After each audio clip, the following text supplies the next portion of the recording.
¿Qué tal? Buenas tardes. Me da mucho gusto saludarlos. Soy Rodrigo Sigal y es para mí un placer colaborar en el coloquio Salvador Contreras este año.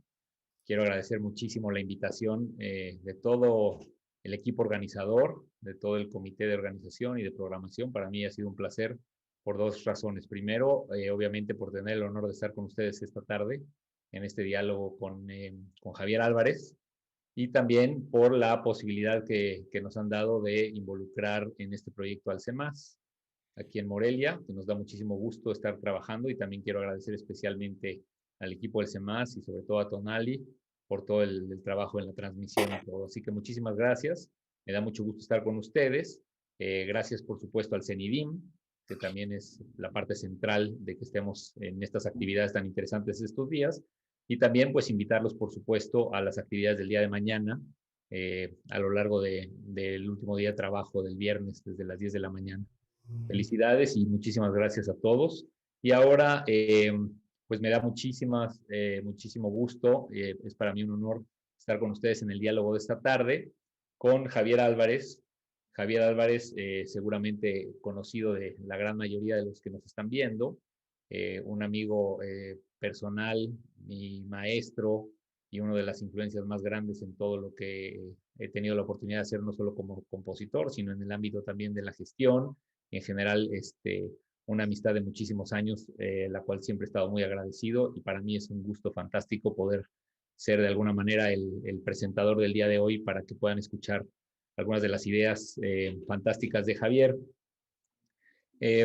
La presentación la vamos a hacer, por supuesto le voy a dar la palabra a Javier, y a lo largo de su presentación pueden ir haciendo las preguntas que gusten y las vamos a ir monitoreando, es decir, no se tienen que esperar a que termine Javier para hacer las preguntas, y trataremos de que las vaya contestando a lo largo de la charla. Ya eso se los explicará, pero de esa manera puede ser una conversación más dinámica, y Javier también está interesado en poder ir escuchando sus reflexiones a lo largo de su charla.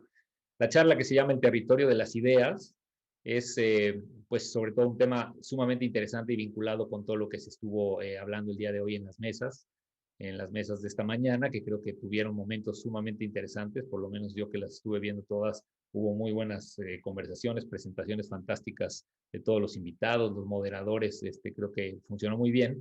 Y pues cerramos con los diálogos de esta tarde con Javier, desde el punto de vista de la música como un juego, los dobleces del tiempo, sus intereses en insectos y toda la gama de cosas que a Javier le interesan.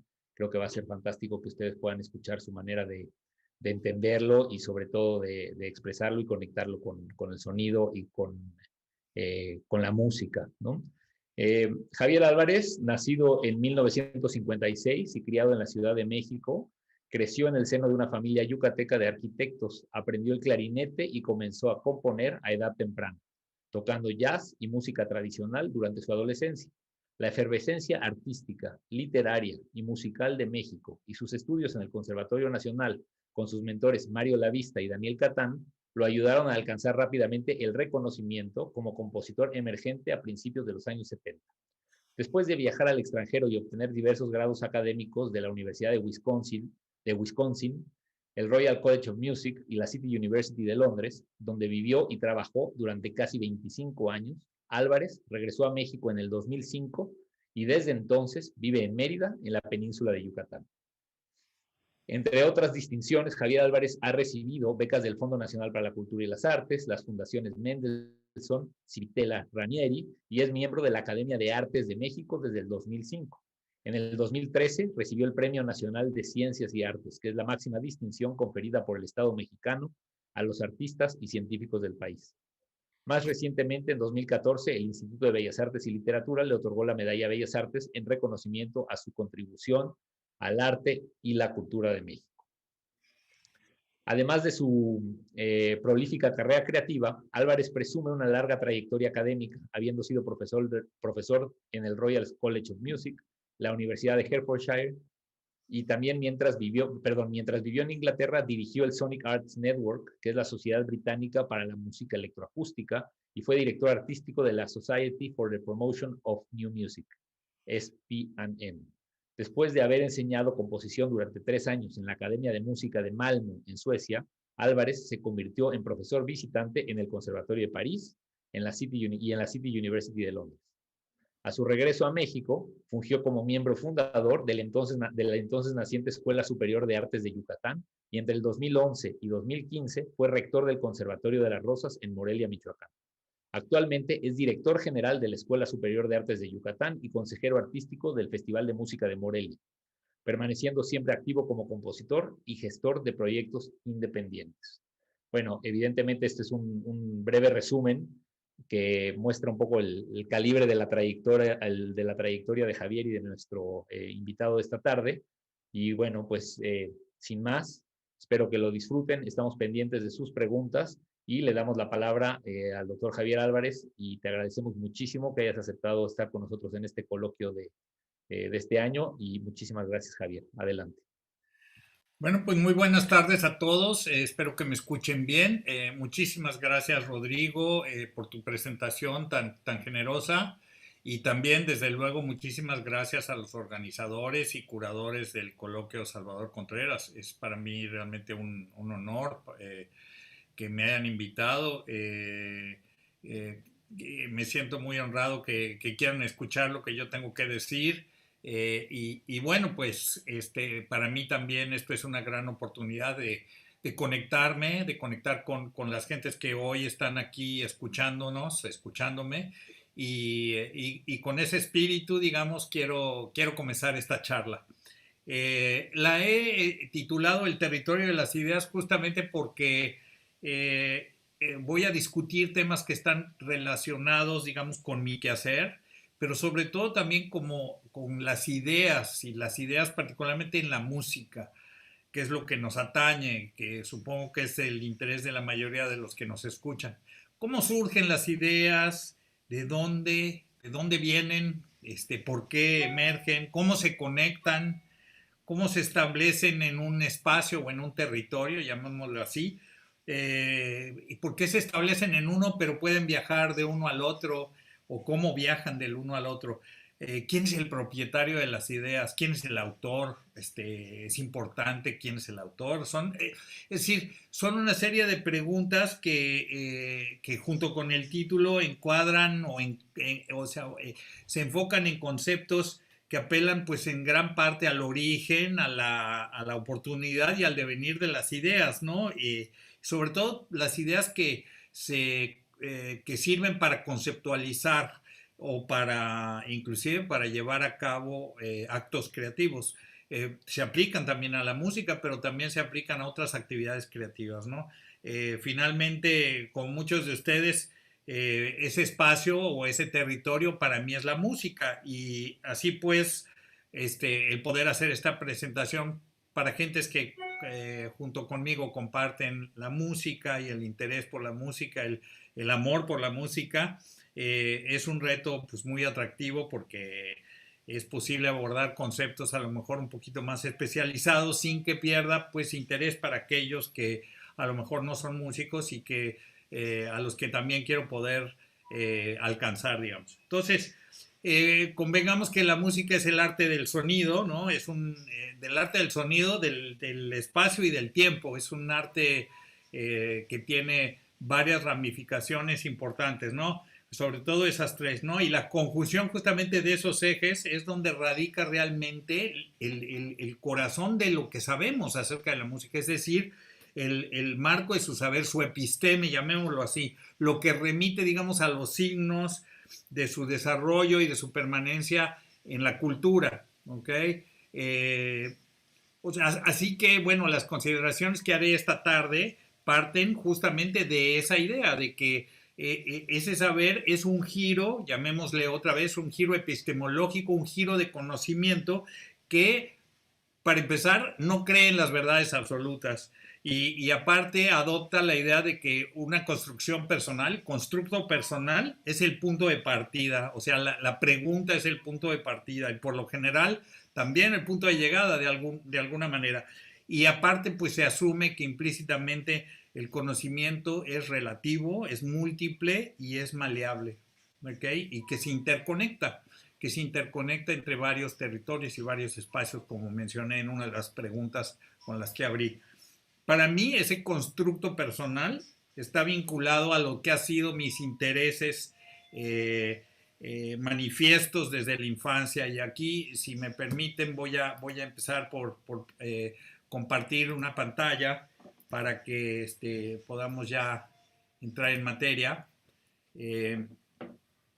A ver, ya estamos ahí. Ok. Entonces, o sea, como decía yo, este constructo para mí está vinculado con lo que ha sido mis intereses manifiestos desde la infancia. Desde luego el sonido, ¿ok? Y ya les voy a contar por qué. El origami, pero que creo que la mayoría de ustedes saben qué es el origami, pero también voy a hablar muy brevemente de eso, es decir, el doblado del papel, los insectos, las plantas, la fotografía y bueno, pues por supuesto la música, ¿no? No nada más el sonido, sino la música ya, digamos, ya en la estructura que reconocemos como música. No voy a hablar en detalle, desde luego, de todos estos territorios o de todos estos espacios porque no hay tiempo, pero sí quiero hacer algunos comentarios que me permitan comentar con ustedes cómo partiendo de esos espacios como metáforas me ha sido posible entender y dar a entender lo que, o sea, lo que es ser un creador musical, lo que es dedicarse a la composición o al arte sonoro. Entonces, en ese sentido, pues es también un ejercicio si ustedes quieren, de autoinvestigación, ¿no? Empezaré, por ejemplo, por hablar por el doblado de papel. Yo desde muy niño tuve la suerte de que mi padre me acercó un libro de origami. Y bueno, el origami, para la mayoría de las gentes, es este arte que, pues, a través del cual uno hace pajaritos y avesitas y cositas pequeñas, ¿ok? Aquí, por ejemplo, les muestro un grabado del siglo XVIII japonés, donde aparecen aquí unas personas jugando y lo que están haciendo es armando estos pequeños modelos, que es de hecho un modelo clásico japonés, probablemente inclusive algunos o muchos de ustedes lo sepan hacer, es un modelo muy, muy clásico. Digamos, el doblado del papel es algo que empezó pues en el siglo I, en el siglo II en China, luego se transportó a Japón y solo hasta o sea, ya en el siglo XX empezó, gracias en parte a la emergencia de un gran máster, un gran maestro del origami que se llamó Akira Yoshizawa, quien inventó una simbología para que se pudiera entender cómo lograr hacer estos modelos que él inventaba. Aquí les muestro también parte de la simbología que él inventó y de esta manera se popularizó en el occidente. Pero aquí lo interesante y a donde quiero llegar es que el origami no es solo interesante por todos estos animalitos que uno puede hacer, sino el doblado del papel tiene muchísimas implicaciones, ¿no? Sobre todo en lo que a mí me interesa, que es la morfología, y aquí les voy a mostrar un par de cosas. En el origami, cuando uno dobla un modelo, se genera lo que se llama un patrón de pliegue. Es decir, si uno desenvuelve esa palomita que mostré antes, pues muestra un patrón como el que aquí aparece a mano izquierda, en azul. Y este patrón de pliegue es realmente, por así decirlo, una síntesis de lo que finalmente se convierte morfológicamente en este modelo, ¿no? Ahora bien, a finales de los años 80, principios de los 90, varias personas, entre ellos un científico matemático y también un artista del origami que se llama Robert J. Lang, que es un profesor, si no me equivoco, que es profesor en la Universidad de California, Santa Cruz, me parece. Empezaron a trabajar con la idea de, bueno, pues descubrir cómo es que realmente se puede, o sea, pasar de esta morfología, o sea, de un plano a una figura a través justamente del estudio de los patrones de pliegue. Y descubrieron, y no voy a entrar ya en demasiados detalles, que cada vértice, siempre y cuando se pueda empaquetar cada vértice en círculos, es posible obtener de una sola lámina de papel diferentes puntas, por así decirlo, que permiten pues la estructuración de extremidades. ¿Ok? Pero aparte hay una serie de reglas y teoremas que se desprenden de esto. Por ejemplo, para darles una idea, aquí en el diagrama, bueno, en el patrón de pliegue que ven a mano izquierda superior, si nosotros sumamos todos los ángulos de todos los, digamos, todos los números pares, esto da 180 grados y lo mismo para los impares. O sea, hay ciertas reglas. Sabemos que un patrón de pliegue funciona cuando hacemos ese ejercicio. Y bueno, a través del empaquetado de círculos vamos viendo que podemos hacer lo que es un doblado intermedio que se llama una base, y finalmente a partir de esa base podemos generar una figura. Aquí ven un escarabajo en la parte inferior. Pero en realidad todavía eso no es lo interesante y no es todavía lo que me interesa, sino el uso del doblaje permite, ya llevado al campo de las matemáticas, y aunque yo no soy matemático, permite resolver ecuaciones de hasta el cuarto grado. O sea, que es decir, se pueden resolver problemas de conocimiento matemático a través del doblado de papel, casi de manera más sencilla que realizando ecuaciones. Y de aquí se han desprendido varios teoremas. Uno, el de Makeba, que si vuelvo a la anterior, es esto que les mencioné, la suma de los ángulos de los números impares. Cuando se dibuja, se traza un círculo sobre un vértice principal, siempre va a dar 180 grados o una línea recta, y también los impares. Pero, por ejemplo, el de Kawasaki nos dice también que, por ejemplo, no hay ningún, digamos que siempre va a estar duplicada la cantidad de dobleces. Es decir, aquí si ustedes ven hay dos diferentes colores. Ningún color se encuentra pegado a otro espacio que contenga su propio color. ¿Ok? Entonces, esos teoremas nos ha permitido el estudio de las estructuras del doblaje hacia, por ejemplo, la arquitectura. Aquí tienen un ejemplo a la mano superior derecha. Y aquí viene realmente para mí lo más interesante, que son las estructuras que provienen del origami rígido y el estudio de las estructuras desplegables. Aquí tengo un pequeño GIF que es una estructura, van a ver, si ahí lo ven, ven el doblado, y otra vez se comprime. Lo voy a volver a tocar para que lo vean. Pues es básicamente una hoja de papel, pero está doblada en valles y en montañas, de tal manera que se pueda plegar. Y la importancia de esto es fundamental, que eso quiere decir que se puede diseñar una estructura que es plegable, ¿ok? Y piensen ahora ustedes en música, por favor, por un momento. Pueden inventar una estructura plegable que se despliega en el tiempo, ¿ok? Posiblemente.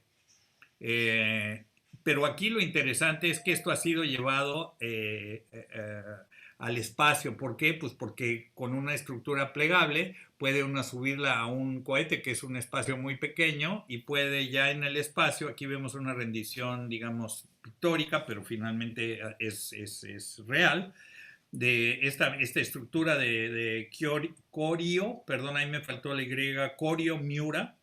Esta estructura fue la que se utilizó, esta estructura desplegable es la que se utiliza para desplegar estas velas de los satélites.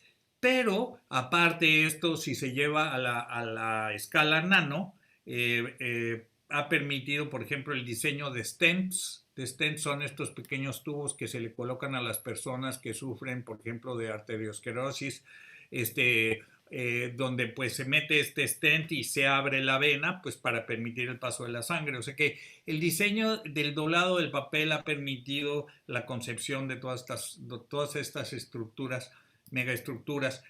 Y ese es un campo que a mí me interesa muchísimo y que a través del tiempo empecé yo, desde luego doblando, empecé yo desde el origami doblando animalitos y escarabajos y cosas, pero pues me ha llevado a pensar sobre diferentes estructuras que se pueden desplegar, por ejemplo, en el tiempo. Y menciono los insectos y los animalitos porque también esto es algo que me interesa muchísimo. Desde chico siempre me interesaron los insectos y el mundo animal por lo general. Y bueno, acá les quiero mostrar, yo tengo la suerte de vivir en una casa que tiene un jardín muy grande, aquí hay una foto de esta, y en este jardín vivimos una cantidad de criaturas. Esta foto está tomada desde donde yo estoy sentado, y aquí viene una cantidad de criaturas extraordinarias. Les voy a mostrar algunas.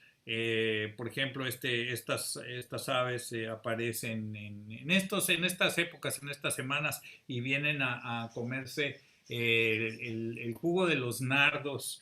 Hay diferentes nardos que salen de las diferentes cactáceas y de las... eh, ay, se va el nombre ahorita, pero ahorita que me acuerde se los voy a decir. Este otro aparece, este es un cardenal, ¿ok? También aparece en estas épocas, pero también hay montones de reptiles, ¿ok? Eh, y bueno, esto de los reptiles aquí en Yucatán es algo que es fundamental porque encontramos todavía, por ejemplo, en el mar, en las playas. Aquí les muestro unas fotos, de estas son cazuelitas de mar. Esto en las playas son algunas de las que yo he recolectado. Vean ustedes la hermosa estructura de este aparato, de esta maquinita de comer. Vive en el suelo marino. Pero lo interesante es su estructura y aparte el hecho de que tiene unas cámaras de aire que se llenan de agua para que pueda funcionar como un submarino. Y si uno la estudia, bueno, pues tiene diferentes extremidades. De hecho, tiene las 8 patas más las 2 pequeñas al principio, tiene una cola. O sea, esto es una estructura que se podría perfectamente hacer en papel. Pero también tenemos otros animales, por ejemplo, aquí en el jardín, pues hay dos de estas criaturas, los tolocs, que comen pedazos de fruta e insectos. Y bueno, hablando de insectos, aquí voy a aprovechar también para mostrarles algunos de los insectos que yo colecciono. Llevo años coleccionando insectos. Pero los insectos, vamos a pensar en música, los insectos generan sonido y el sonido de los insectos es algo que me viene fascinando desde hace mucho tiempo. De hecho, les quiero tocar ahorita ya de entrada así una pieza pues de creación reciente. De hecho, es un encargo del CEMAS y del el grupo de investigaciones musicales de GRM en Francia, un encargo conjunto que me hicieron y es una pieza que justamente utiliza los sonidos de los insectos como una metáfora para, pues, que simbolizan a estos migrantes que cruzan el estrecho de Darién, que es esencialmente un jardín, o sea, un gran jardín. Es el único lugar donde no pasa la carretera panamericana, porque es un lugar totalmente inhóspito. Hay todo tipo es una maleza extraordinaria, todo tipo de animales ponzoñosos y plantas ponzoñosas.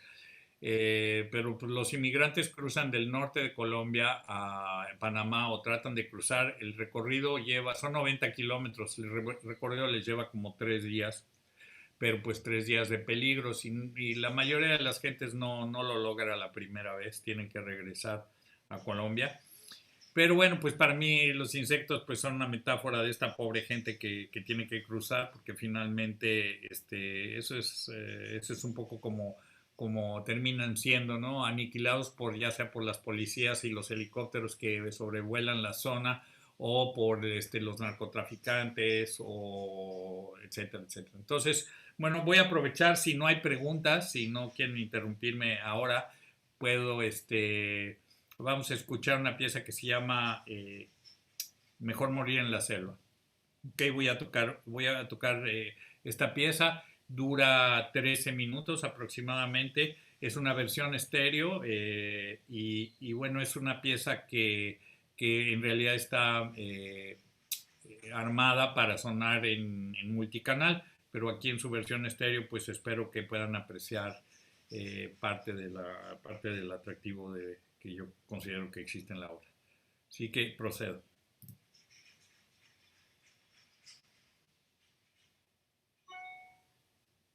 Empieza muy callado.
Ok, voy a detener ahí por un momento, simplemente para adelantar un poco más, porque no disponemos de tanto tiempo y tengo muchas cosas de las que hablar. Así es que les recuerdo que si hay alguna pregunta, no duden en preguntar.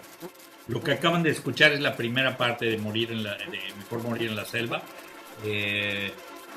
Como mencionaba yo, es una pieza construida en su mayoría por sonidos de insectos, pero también por sonidos de objetos que vuelan.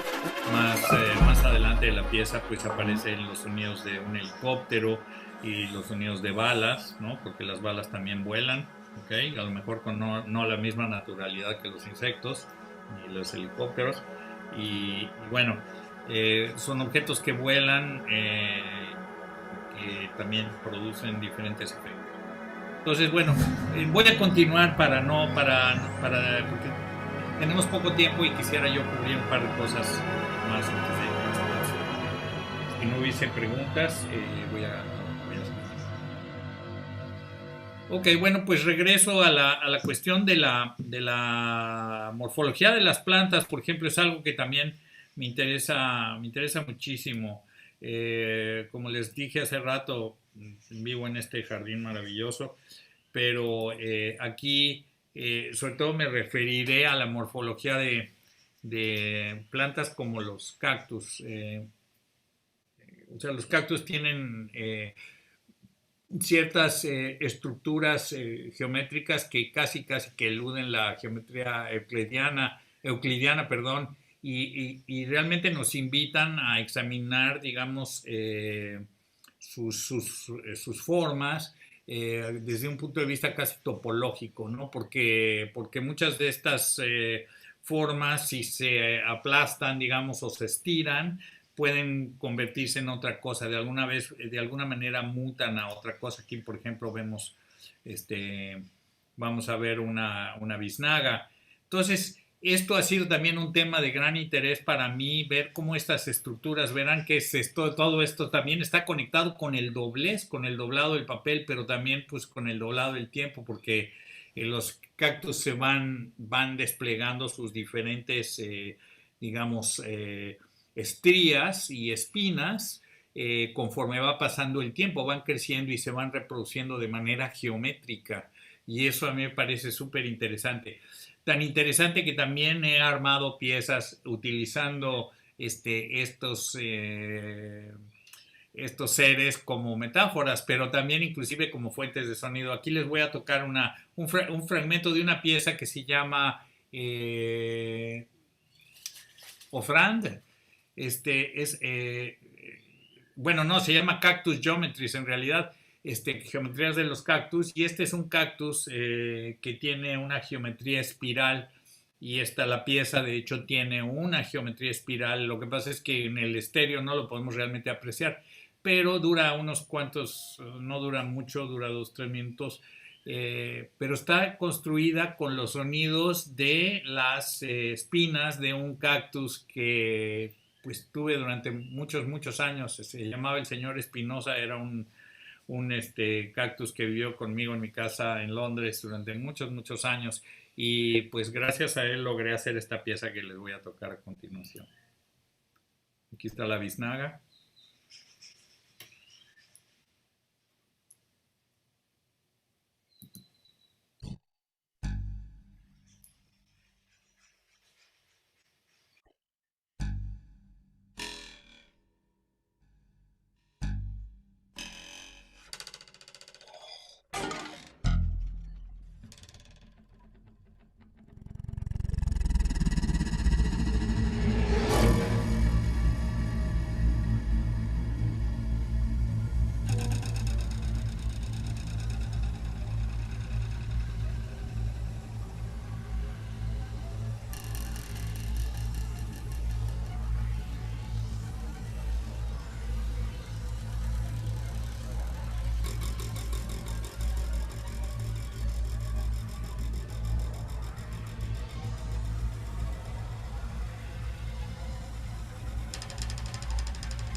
Y ahí este pequeño fragmento de Cactus Geometries. Creo que hay una pregunta, Rodrigo.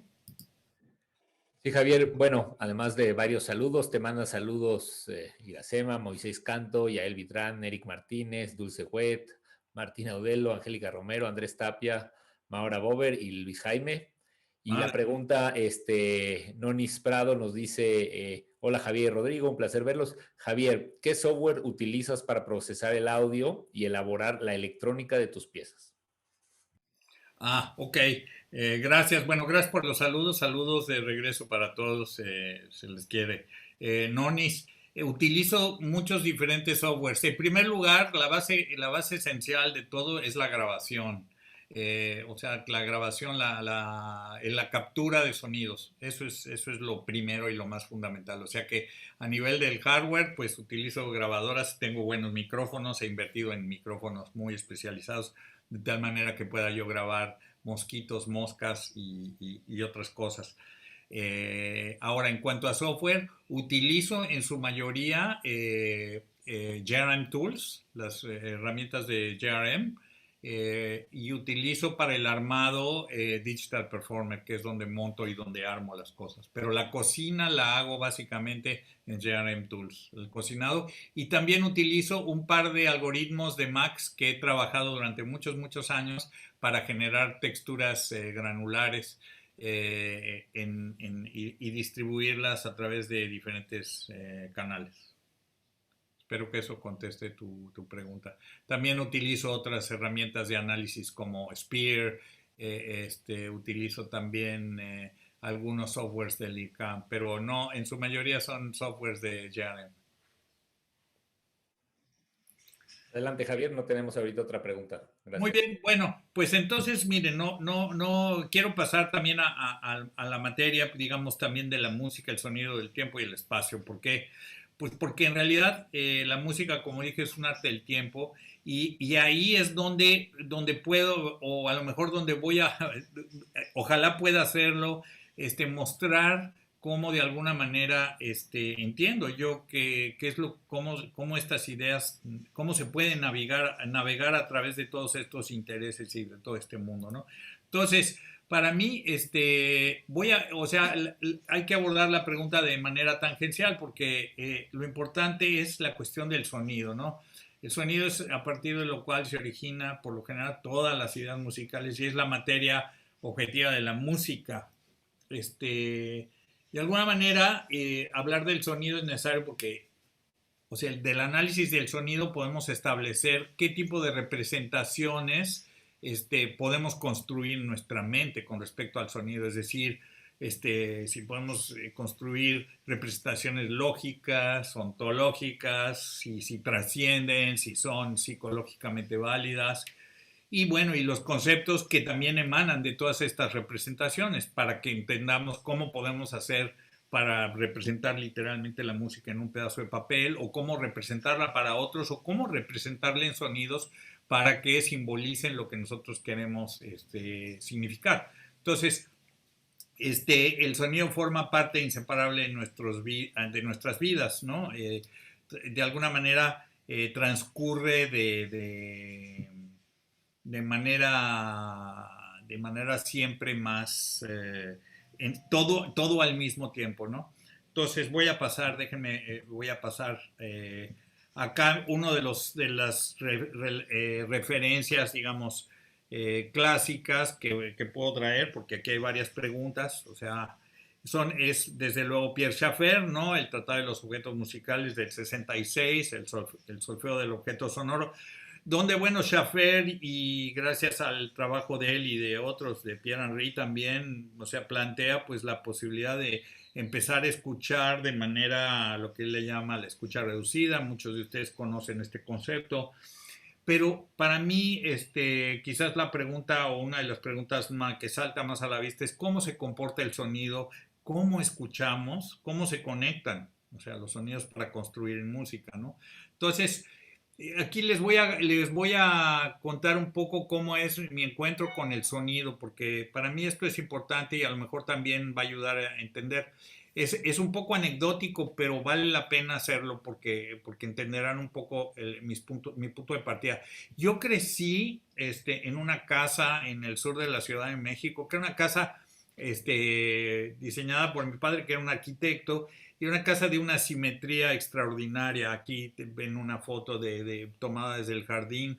Tenía esta ventana que ven ustedes a mano izquierda, que corría sobre el muro, ¿ok? Una ventana de 3 metros por, creo que eran 8 metros, es un cristal gigantesco que corría con un motor en automático y corría, y entonces en la sala quedabas al descubierto. Pero bueno, una de las particularidades que tenía esta casa era que tenía un sistema hidráulico extraordinario.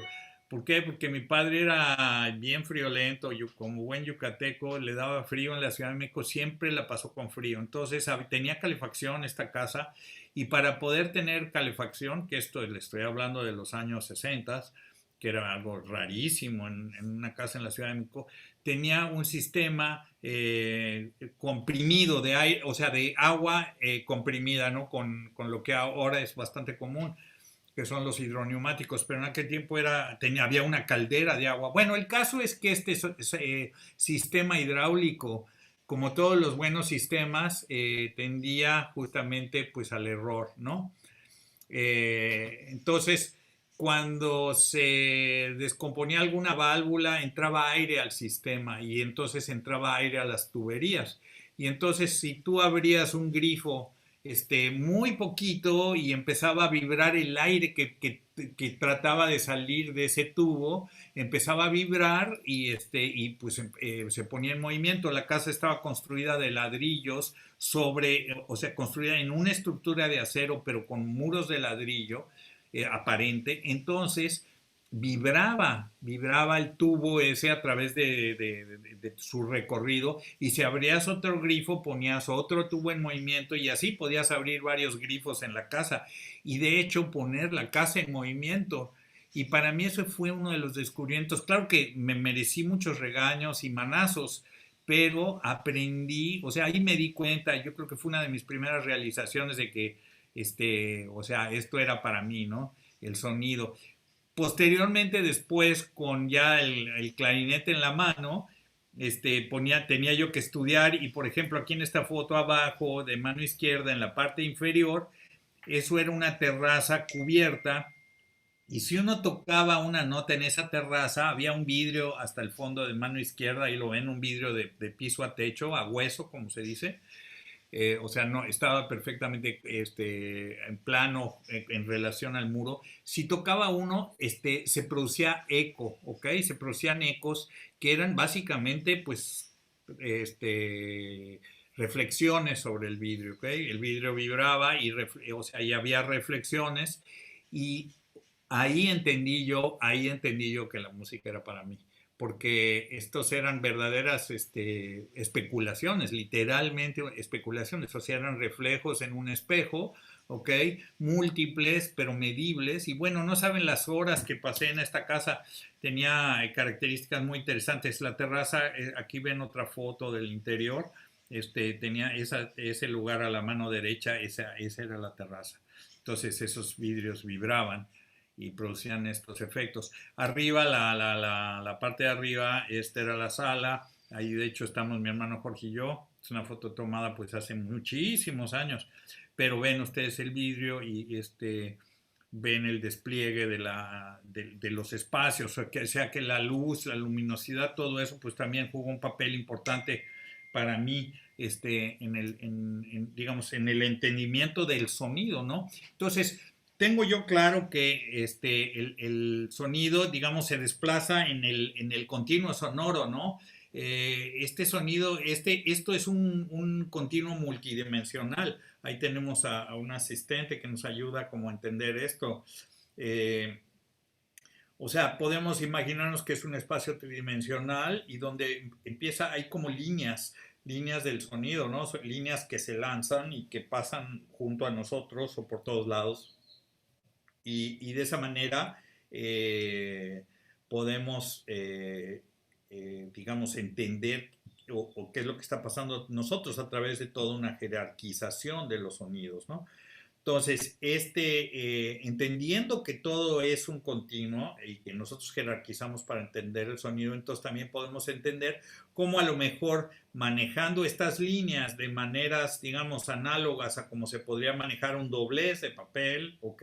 O cómo se podrían manejar o entender la estructura, digamos, de una cazuelita de mar, como les comenté, o sea, con ciertas extremidades o con ciertas facultades de movimiento. Entonces, a lo mejor podemos empezar a entender cómo podríamos estructurar cosas en la música, ¿no? Cuando menos son el tipo de preguntas que yo me he hecho durante mucho tiempo. Y aquí voy a pasar esto muy rápido porque no quiero tampoco desaprovechar mucho el tiempo para pasar a otra cosa, pero bueno, básicamente la idea es imaginarnos un continuo sonoro donde, bueno, podemos entender que hay sonidos instrumentales, sonidos compuestos, sonidos complejos.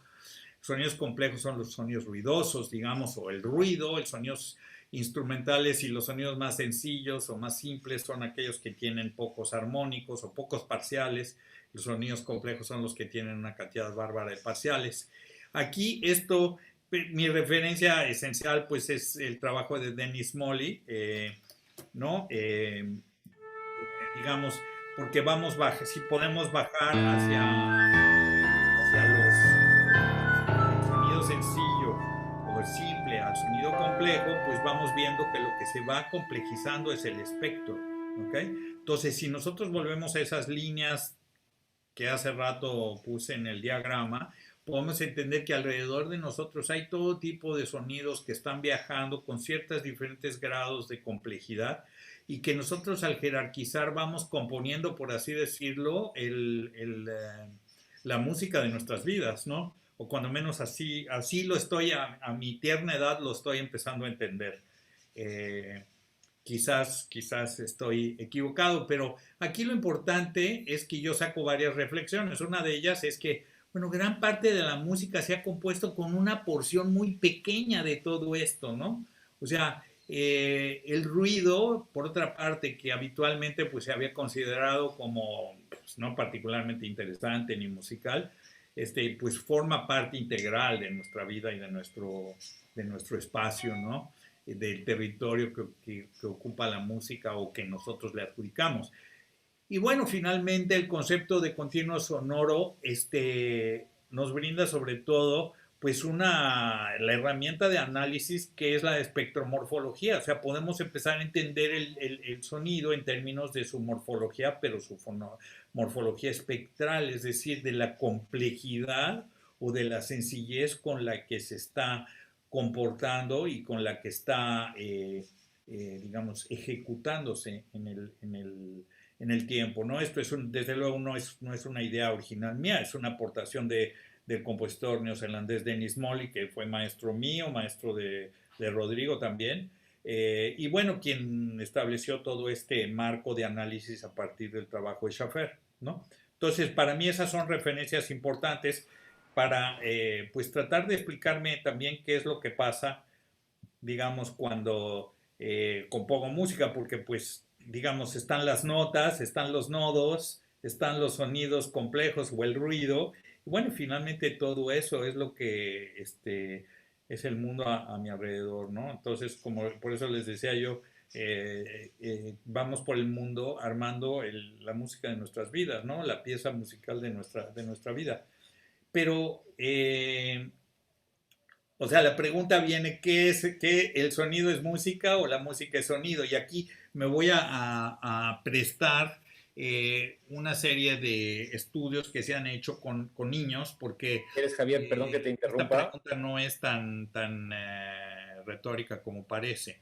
¿Ok? Javier, ¿me oyes? Aquí, por ejemplo, les voy a mostrar cómo la lalación de un bebé y el sonido de una voz lírica femenina, pues, no es tan diferente el uno del otro.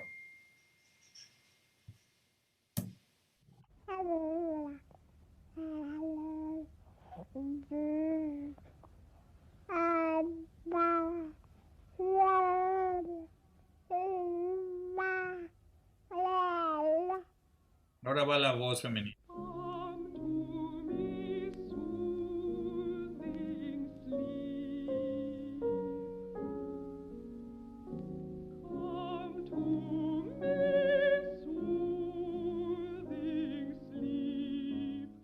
Ok, creo que tenemos una pregunta, Rodrigo. Sí, gracias, Javier. Justo antes de que pasaste a estos ejemplos, teníamos un comentario de Iracema. Iracema dice, Javier, hay muchos puntos de contacto entre Ales Canticum y Morir en la Selva. Sus campos sonoros y marcos conceptuales, además, nos remiten a temáticas sociales relacionadas con nuestra realidad. ¿Podrías comentar sobre los referentes y narrativas que plasmas a través de los sonidos en ambas obras? ¿Consideras que estas obras podrían conllevar una dimensión implícita de denuncia y o activismo? Pues es muy buena la pregunta. O sea, de alguna manera yo había eludido hablar de ello, pero sí, desde luego que tienen una connotación, digamos, llamémosle así, social. En el caso de Ales Canticum, pues es una pieza construida sobre los 43 sonidos de un arpa, que son pues los 43 estudiantes de nuestra trágica historia. Y bueno, lo que pasa es que muchas veces siento que, o tengo claro que en realidad, son las denuncias, digamos, de mi corazón. Me doy cuenta que las denuncias pues no cambian nada. O sea, pocas posibilidades de que el, el clamor de un simple compositor como yo pueda hacer ninguna diferencia. Pero no obstante las hago porque considero que son importantes y para mí son importantes. Entonces, en el sentido de que para mí eso es importante ir a SEMA, pues para lo pronto me permite estructurar un discurso, pero pues también darle un sentido. Y sí son importantes para mí, sobre todo para mí. No en el caso de Alex Canticum, bueno, me refería a los 43 estudiantes, pero también en el caso de Mejor Morir en la Selva, pues es el caso de inmigrantes. Mientras ahorita estamos hablando y teniendo esta conversación, hay, no sé, 150, 200 personas que están tratando de cruzar ese vado tremendo de peligros y que por lo pronto lo más probable es que muera el 25% de esas personas en el intento, ¿no? Entonces, bueno, por eso el título de Mejor Morir en la Selva, porque en una entrevista que leí en El País a uno de estos emigrantes que tratan de cruzar, le dicen, oiga, pero si el peligro es tan grande y usted quiere, eh, o sea, ¿por qué lo hace? Dice, el tipo responde, pues es mejor morir en la selva que regresar al mundo del que vengo, ¿no? Entonces, bueno, también hace preguntarnos, o cuando menos a mí me hizo preguntarme cuál es el mundo del que vengo yo y al mundo al que vamos, ¿no? Pero no sé si eso importe mucho para los demás. O sea, me hago la pregunta. No estoy del todo cierto. Ariadna Ortega, Javier, te pregunta que si crees que tus ideas musicales están directamente relacionadas con tus conexiones a partir del papel, los insectos, etcétera, o habrías llegado a ellas aún a través de otras distintas conexiones. No sabría contestar realmente, no sé, porque no sé o sea, yo mismo no entiendo claramente cómo se va conectando todo. Lo que sí entiendo es que está conectado, ¿no? Lo que sí entiendo es que hay vasos comunicantes, es decir, que ocupa, como hablando de territorios, es decir, es como vivir en diferentes países, es como vivir en diferentes casas, es como vivir en diferentes jardines, ¿ok? Entonces, en este momento, pues vivo en este jardín, en esta casa, en este país, pero en otros momentos estoy componiendo esta pieza y estoy viviendo esta problemática y en esa pieza se está plasmando eso que vivo, ¿no? Entonces, eh, en ese sentido, pues sí, reconozco que hay una gran conexión, sin duda alguna, porque son preocupaciones que he tenido toda la vida, pero al mismo tiempo también reconozco que son fluidas y que no necesariamente tienen una lógica. Es decir, son totalmente maleables, como dije al principio. Muy bien, si quieres regresamos a esta sección justo del origen de las ideas, Javier, muchas gracias. Ok, bueno, hablaba yo de si el sonido es música o la música es sonido. Bueno, pues aquí la pregunta sigue vigente, es decir, que el bebé no está haciendo música o la cantante no está lalando. O sea, a mis oídos, pues es relativo, ¿no? Igual el bebé está cantando, por supuesto que está cantando, ¿no? O sea, es música, cuando menos es música para mis oídos, tan música como la canción que estaba cantando la voz. Pero, por ejemplo, aquí podemos escuchar un fragmento o sea, ¿qué quiero decir? Que, o sea, en el primer caso pudiéramos entender que es el ejercicio de un bebé, ¿no? Como ejercitando su aparato vocal, ¿no? Pero en el segundo caso, que entendemos como música por el modo cantar, por la armonía, la melodía, eh, o sea, pensamos que le adjudicamos otro valor, ¿no? Sin instrumentos o notas, en los 40 simplemente no era posible concebir que se estuviera hablando de música en el caso del bebé, porque la pregunta, o sea, que hoy yo me puedo hacer es dónde empieza la música y dónde termina el sonido. O sea, la relación del bebé podría entenderse nada más como un ejercicio y sin embargo ya tiene algo que es música, ¿no? Pero bueno, por ejemplo, de Pierre Henry, ¿no? Vamos a escuchar un fragmentito de las variaciones para una puerta y un suspiro. Eh, Aquí está el afamado Pierre Henry.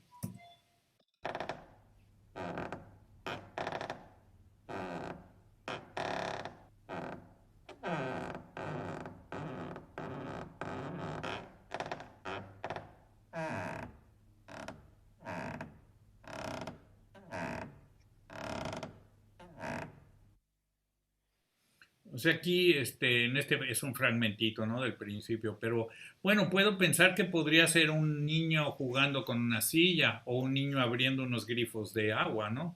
O sea, es, eh, y no, y les puedo decir, les puedo revelar que no se trata de un niño moviendo una puerta, sino es la obra de un compositor contemporáneo, ¿no? Que es nada más y nada menos que Pierre Henry, ¿no? Es una música deliberada, culta, llamámosla, este, culta en el sentido de que, bueno, Pierre Henry estudió en el Conservatorio Superior de París y dedicó su vida entera a la música concreta, ¿no? Con Pierre Schaeffer, ¿no? O sea, para mí lo que resulta interesante es que desde esta perspectiva ampliada que nos permite, digamos, la espectromorfología o el análisis del comportamiento del sonido, todos nosotros podemos apreciar que existe una relación entre lo que hacen los niños y lo que hacemos los compositores, ¿no? Algo parecido sucede al escuchar, por ejemplo, otras músicas por primera vez. Miren. Aquí tengo el ejemplo de las mujeres inuit, estas son música de esquimales, ¿no? Esta es una actividad que practican las mujeres esquimales, ¿no? Y es un juego vocal que nos plantea un problema interesante, ¿no? ¿Dónde empieza la música y dónde comienza el juego? ¿Dónde es qué es juego y qué es música? ¿Dónde está? ¿Qué territorio ocupa, ¿no? La actividad esta. Miren, escuchen, es un fragmento muy corto. Katayak se llama.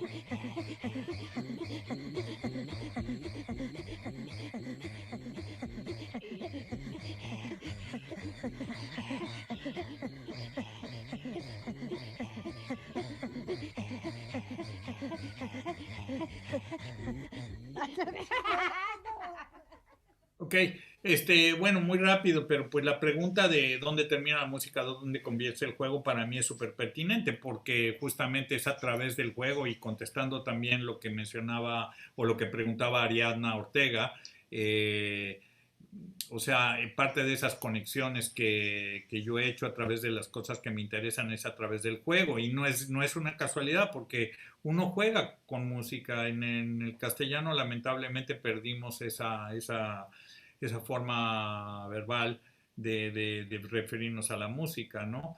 Pero pues yo sigo jugando y aquí vemos que digamos la diferencia, la frontera entre música y juego casi no existe. Podemos leer la música como una forma de jugar y esta es una de muchas formas de hacer música que encontramos en el mundo y que afortunadamente conocemos gracias pues, a la investigación de los etnomusicólogos, ¿no?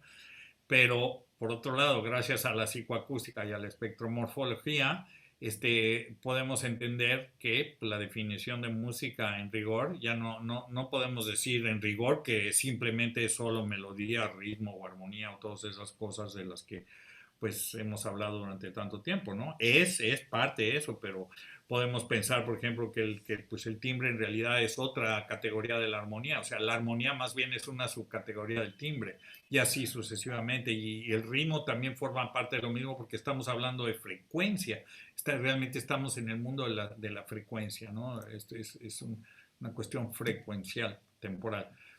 Entonces, el concepto de música para mí, de todas maneras, cada día se me enreda más, es decir, cada vez lo veo menos resuelto, porque la idea misma de la música no es universal, esto de que es un lenguaje universal, o sea, para nada, ¿no? Porque en muchas culturas africanas, por ejemplo, ni siquiera existe el concepto de música, existen palabras para describir la actividad musical, por ejemplo, existen palabras como flautar o tamborilar, pero solo denominan la acción de hacer sonidos con algún instrumento, pero no de la, digamos, no del concepto de música que tenemos nosotros, ¿no? Entonces, bueno, no sé si haya otras preguntas. Ya veo que el tiempo está sobre nosotros. Hay muchas otras de las cosas que quisiera hablar, pero creo que no voy a tener tiempo. Me voy a tener un momento aquí para poder saltarme un par de... Te digo una pregunta, Javier. Dice Ana Lara, muchos saludos.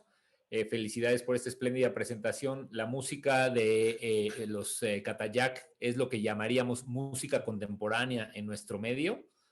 Y Ana Lara sigue y dice, y podríamos preguntarnos qué es lo que se innova y qué cosas se hacen en otros lados y en otros contextos que nosotros ignoramos. Pues sí, estoy de acuerdísimo. Justamente, ¿dónde está lo que es nuevo, no? Hay algo nuevo pues, o sea, hay algo que sea original y de hecho es algo que vale la pena, de lo que vale la pena hablar, ¿no? De que, o sea, si realmente importa que seamos autores de obras originales, yo cada vez ya me desprendo un poquito más de la idea de, pues, esta idea de ser el héroe beethoveniano, ¿no? De ser el gran compositor, porque me doy cuenta que en realidad, como bien sugiere tu comentario, Ana, pues esto de si es música, no es música, si es nuevo, no es nuevo, no está ni aquí ni allá. Hay tantas formas de hacer música, hay tantas formas de moldear el sonido, hay tantas formas en que lo podemos hacer que se comporte o generar combinaciones que la respuesta ahora sí que está en el viento, ¿no? O sea, pues de alguna manera. Eh, permítanme, voy a saltarme un par de cosas porque les quiero mostrar algo también muy interesante. Eh, por ejemplo, otra dimensión del juego, ¿no? Para terminar con esto y por último tocarles otra obra para terminar y que nos podamos dedicar a platicar. Pero, por ejemplo, a ver, déjenme compartir pantalla. Les comparto la pantalla nuevamente. Okay. Ok. O sea, aquí en las dimensiones del juego vamos a ver, por ejemplo, la acción lúdica de un bebé. Tienes un bebé de 15 meses. Fíjense, está tocando dos platillos. Y el bebé nota la diferencia entre dos maneras o sea, cómo se comporta el sonido de dos formas. ¿Ok? Y este es un bebé de 15 meses. ¿Ok? Entonces, o sea, mi pregunta es, ¿cuál es el común denominador que alimenta la generación de ideas en la música? O sea, para mí, pues está por un lado la producción del sonido y podemos ver otras, ¿no? La producción del sonido como acción lúdica sería lo primero. Tenemos al bebé, fíjense.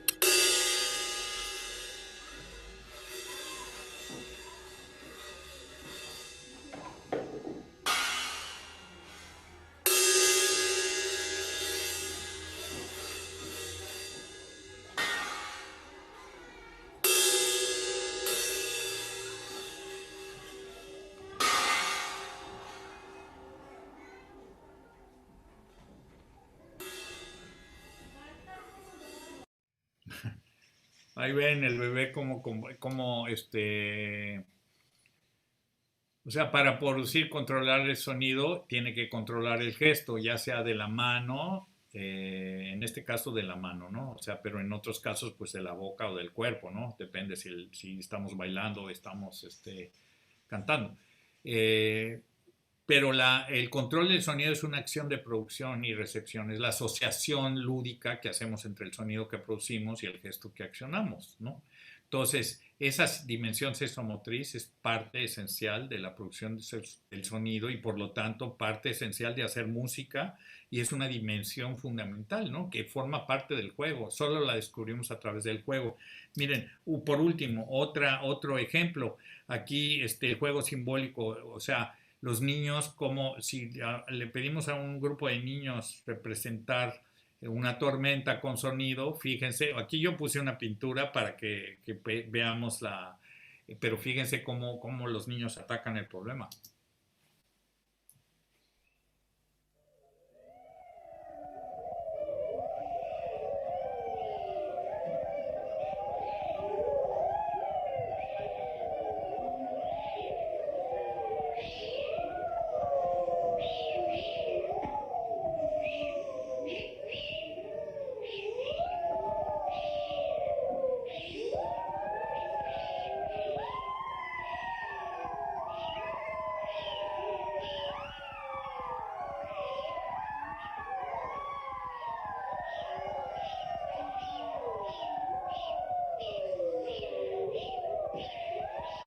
Bueno, lo detengo ahí. Aquí lo interesante es, esto ya, digamos, es otra dimensión, eso es otro,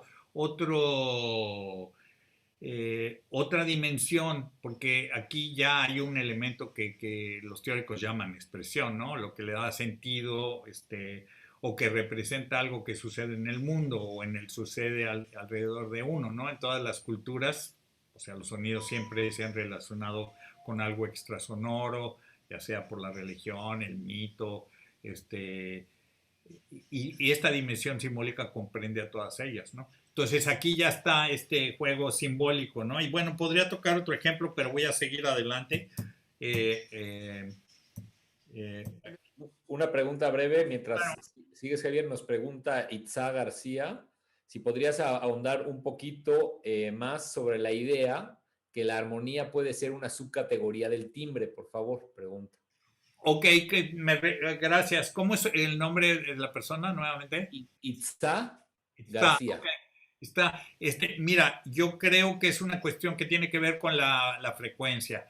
Digamos que si tú te imaginas un sonido agudo y lo vas bajando, o sea, de frecuencia, es decir, lo vas haciendo descender, lo transportas 2 o 3 o 4 o 5 o 6 octavas hacia abajo, te empiezas a dar cuenta de lo que está sucediendo al interior del sonido, ¿ok? Y eso es un poco lo que pasa. La armonía, en realidad, es la composición, digamos, de un espectro armónico, ¿ok? Un acorde es básicamente una estructura espectral en la que juntamos ciertas frecuencias. Si lo tocamos, esa misma relación la escuchamos, pero multiplicada, te cuenta 2 o 3 veces hacia arriba, en términos, o sea, numéricos, vamos a escuchar exactamente la misma estructura, es como si fuera un pitch class diferente, pero en realidad lo que estamos escuchando ya lo escuchamos de manera fusionada, ya no escuchamos que son 3 o 4 notas tocadas por 3 o 4 instrumentos, sino escuchamos ya la fusión ya no podemos distinguir, como mencioné antes con respecto a los espectros, ya no podemos distinguir las unidades particulares. Entonces nos damos cuenta que la armonía, en ese sentido, pues es como es como una representación del timbre, pero a nivel frecuencial más bajo, es decir, a menor velocidad, a menor tiempo. Digamos que el timbre es un doblez de la armonía, ¿ok? Como un doblez de papel. O sea, nunca, como sabemos, un doblez tiene que tener un doblez en valle y otro doblez en montaña para poderse seguir doblando, pues es lo mismo. La armonía es un desdoblamiento de una estructura que está plegada, que es el timbre. Si lo despliegas más hacia abajo, te das cuenta que está formada por ciertas unidades que en algunos casos son los parciales o en algunos casos son directamente notas, ¿no? Hay compositores que basan todo su pensamiento sobre esta idea. Uno de ellos es nuestro querido amigo José Manuel López López, o el mismo Stockhausen especuló con esto, ¿no? Durante mucho tiempo. No sé si espero que eso conteste tu pregunta. Adelante, Javier. Ya no Entonces, bueno, acá voy a seguir adelante. Aquí está el tercer aspecto del juego, ¿no? Las reglas del juego, ¿ok?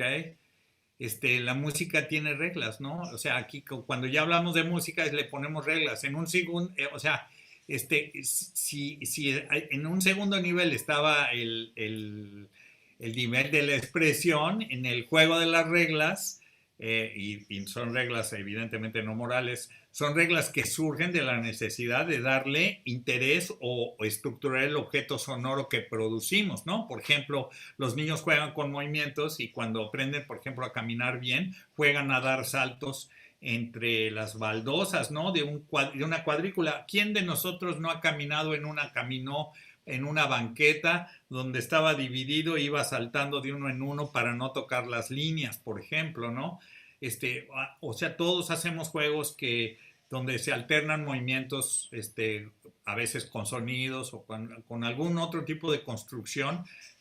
Por lo general tiende a ser sonora, ¿no? Inclusive los juegos de niños, Doña Blanca está cubierta de pilares de oro y plata. O sea, tienen estructuras que están basadas en reglas, ¿no? Entonces, o sea, son formas que están reguladas por el encastre de partes, o sea, pues como el encastre de un doblez de papel nuevamente, ¿ok?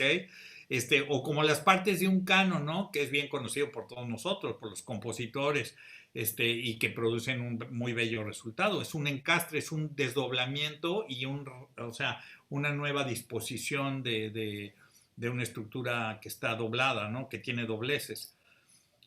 Bueno, hay muchos ejemplos, o sea, uno de ellos podrían ser las inversiones de Bach, por ejemplo, pues la inversión número 8 no la voy a tocar, ¿no? Pero ustedes que la conocen se la pueden imaginar. Les voy a tocar más bien otro ejemplo que creo que les va a gustar, que es este.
Me lo paro ahí para que no tomamos más tiempo de que. Pero bueno, aquí claramente pues hay toda una dimensión del juego. Para empezar, pues el líder, como verán, no tiene pelo y todos los demás sí. Eso lo distingo yo por ser pelón también. Pero claramente pues es un líder y es el que va dirigiendo, digamos, o sea, va dando las indicaciones para la ejecución de una regla, ¿no? Entonces, y esto produce juegos sonoros súper interesantes, ¿no? O sea, aquí en este ejemplo, para empezar, es música del siglo XX esta música. Esta música está hecha para los turistas en Indonesia, que van a Indonesia, ¿ok? Esta música se inventó para entretener a los turistas en los templos indonesios. Es como si aquí inventáramos una música para que se tocara en Chichén Itzá o en Uxmal, ¿ok? Que no es el caso, ¿verdad? Pero lo interesante es que aquí en este ejemplo, por supuesto, no hablamos de melodías, sino de una polirritmia súper compleja, ¿no? Varios patrones rítmicos simultáneos, o sea, o el desfasamiento de patrones rítmicos. O sea, se trata de una música cuyo valor musical pues es nuevo, ¿no? Y Ana Lara decía, bueno, pues ¿dónde está lo nuevo? ¿Dónde está lo contemporáneo? ¿Dónde está que es que pertenece, digamos, a otras culturas y que vemos o que disfrazamos como si fuera una música, pues, de menor nivel, qué sé yo? Pues no hay tal cosa, ¿no? O sea, para mí, yo me hago la pregunta, ¿por qué es importante que apreciemos esta dimensión sensomotriz en la producción del sonido, ¿no? Porque, o sea, existe también una dimensión simbólica y una dimensión organizativa. ¿Okay? Y entonces ahí empezamos a hablar a lo mejor de lo que se acerca más a lo que entendemos música. no solo encontramos una definición simple de música, aunque las formas de simbolismo, las reglas también cambian en función de nuestras culturas, sino también porque constituyen la base práctica de toda exploración que conduce a la invención. Y eso es realmente en donde, pues, digo, voy a poner un punto final, pero eso es realmente lo interesante, que estas dimensiones constituyen básicamente la base práctica del conocimiento, el conocimiento que finalmente está desprovisto de esta idea de que hay una sola forma de hacer las cosas, que hay un solo tipo de música, que un solo tipo de música es válido, que un solo tipo de música, o que solo música es tal cosa, ¿no? Entonces, y que el sonido finalmente también es una sustancia maravillosa con la que podemos hacer lo que queramos, así como en el empacamiento de los círculos en una hoja de papel puede generar cualquier tipo de extremidades, cualquier cantidad de extremidades.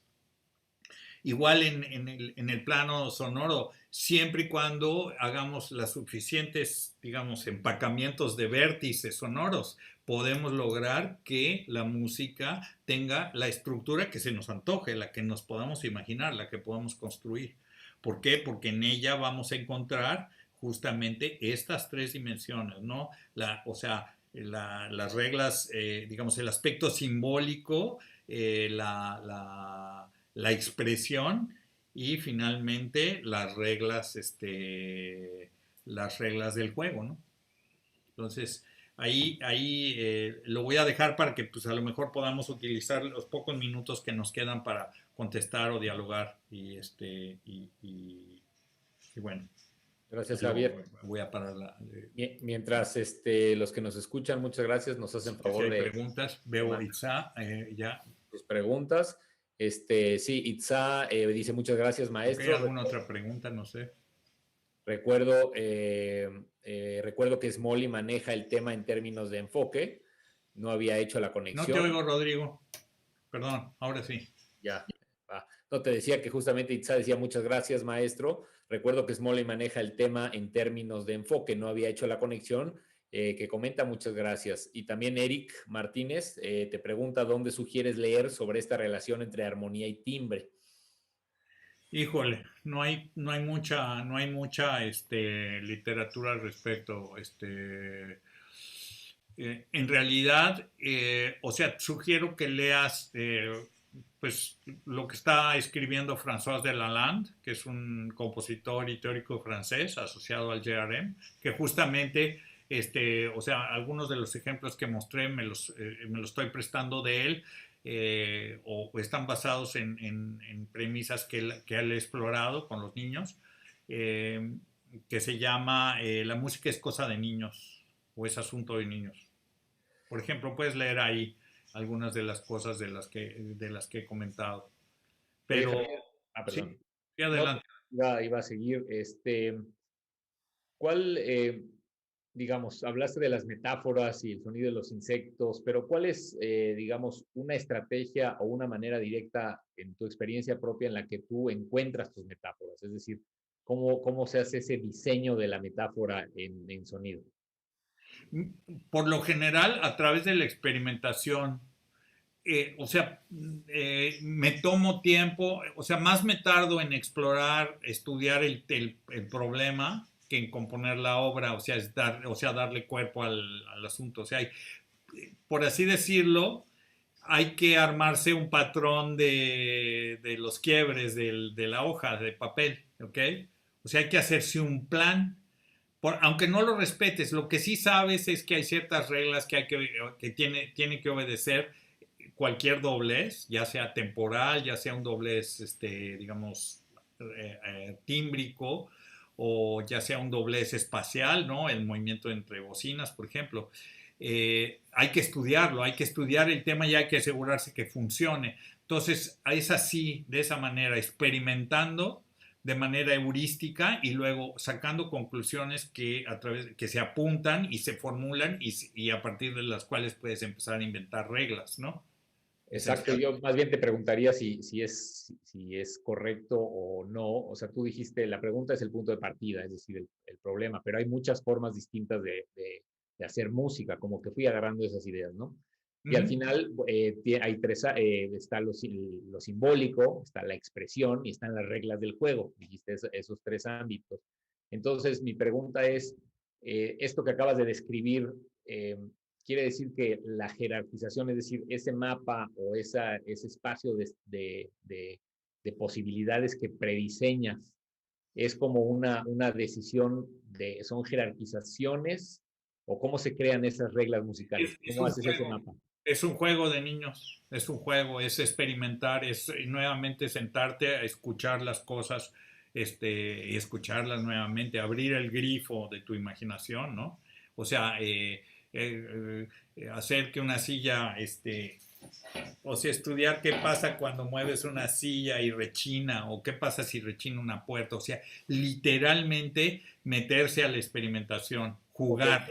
digamos eso mismo que acabas de hacer con la silla, me parece perfecto, pero junto tienes a tus insectos, entonces cuando agarras uno de estos insectos que tienes a tu derecha en lugar de a la silla, ¿qué ves ahí y cómo lo llevas a la ¿Cómo lo silla? extrapolo? Bueno, pues, como te decía yo, extrapolo, o sea, me doy cuenta, por ejemplo, de una estructura. O sea, si vemos un alacrán, pues tiene 8 patas, una cola y 2 tenazas, ¿no? O sea, tiene una, dos, tiene 10, tiene 11 extremidades, ¿no? Enséñale. Entonces, bueno, ya empieza, ya ahí inmediatamente empieza a generarse pues una idea 11 que, o sea, que es un número primo, ¿no? O sea, empieza, o sea, puedes hacer todo tipo de extrapolaciones, ¿no? Pero ese es Este, como un espacio de libertad, digamos, que ahorita estás improvisando o experimentando exacto, intuitivamente y que después hay que aterrizar en el mapa que probablemente sigas y probablemente no. exactamente, es como ocupas un territorio, o sea, ocupas el territorio, o sea, yo soy músico, no soy entomólogo, me hubiera encantado ser entomólogo, pero pues soy músico, entonces como músico veo el insecto como músico y trato de extrapolarlo hacia el campo de mi propio conocimiento, ¿no?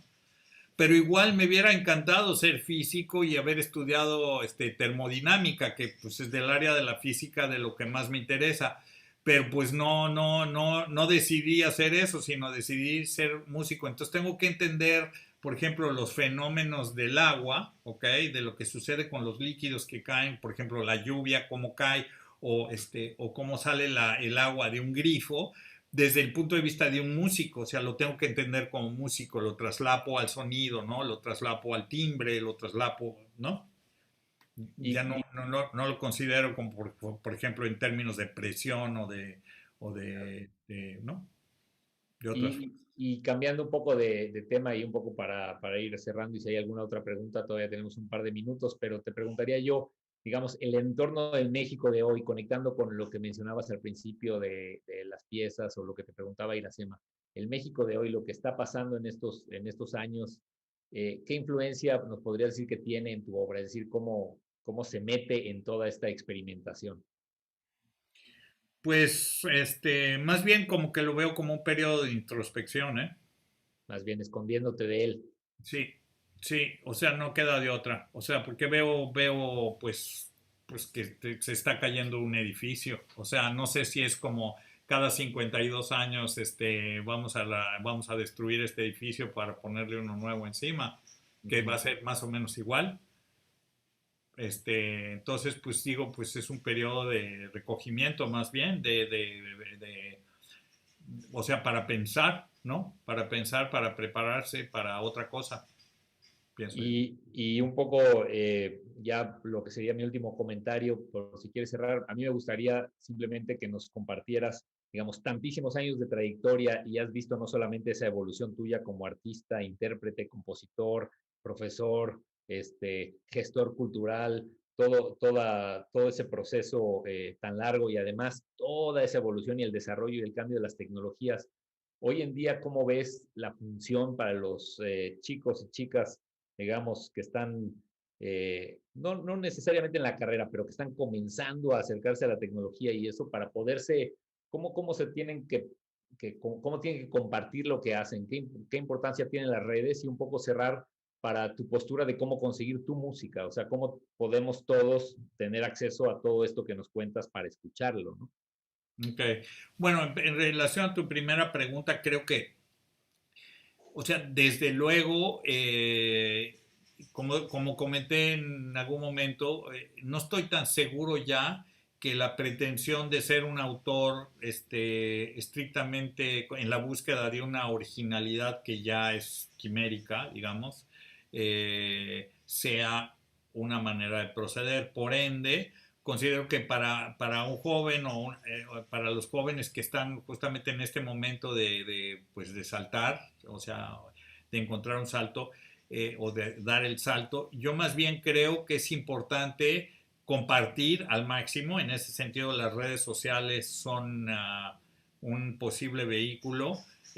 Lo que pasa es que las redes sociales en general ¿cómo lo puedo decir para no sonar falto de generosidad intelectual? Pero, o sea, se corrompen muy fácilmente porque pues no falta quien quiera poner lo que se comió en el desayuno en vez de dejar de hablar de temas interesantes. Entonces hay que buscarse una red social en la que se puedan hablar cosas interesantes, ¿no?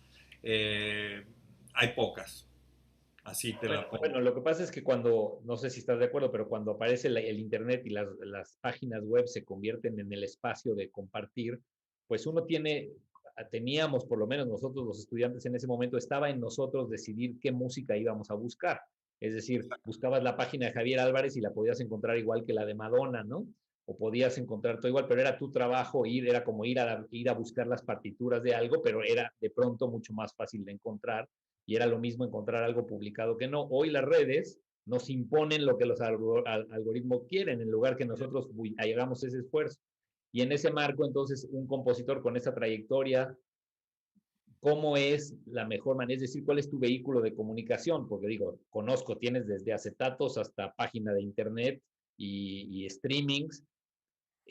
¿Tú crees que hay que estar en todo? Es decir, todos aquellos que les interese escuchar todo esto que nos estás diciendo, ¿a dónde les recomiendas ir? Mira, YouTube es o sea, es una de esas redes fundamentales, ¿no? Ok, En YouTube puedes encontrar prácticamente todo, ¿no? En otro sentido, también creo que hay ciertas redes, como decía yo, un poquito más interesantes. En el caso mío, por ejemplo, yo interactúo con gente que no tiene nada que ver con música a través de una red que se llama Flickr, donde yo pongo fotografías. No es como Instagram, porque Instagram la gente pues pone TikToks y pone lo que se desayunó en la mañana. En Flickr la gente pone fotografías. ¿Okay? Fotografías, la pretensión es ahí poner imágenes que impacten, ¿no?